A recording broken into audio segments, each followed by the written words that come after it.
It is important to check both the software environment and the machine specifications meet those required by Sage 200 before starting an installation. I have provided a convenient link in the Resources tab to the Compatibility Checker knowledge base article. Expand the parts of the article to be able to review the specifications required.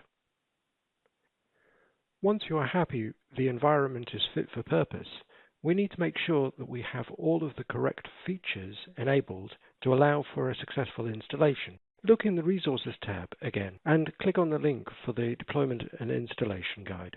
Browse to the Checking the Prerequisites section, where you can find advice on using the Prerequisites tool and a list of the required components.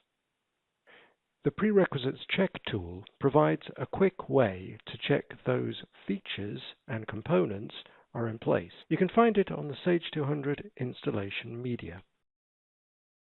Running the application shows you a list of the features and components it will check. Click Start to see which are missing. You can see in this example we are missing the .NET Framework 4.5 WCF Services HTTP activation. Let's install the missing feature now. Open Server Manager, click on the Manage menu to the top right and click Add Roles and Features.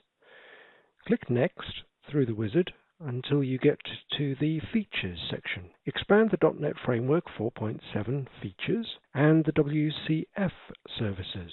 Tick the box next to HTTP activation to select it and then click Next. From the confirmation screen, click Install. Once the feature is installed, close the wizard and rerun the prerequisite tool. We can see all the prerequisites are now in place and we can proceed with our installation of Sage 200 Professional. It is your turn now. Complete exercise 1.1 before moving on to lesson 2.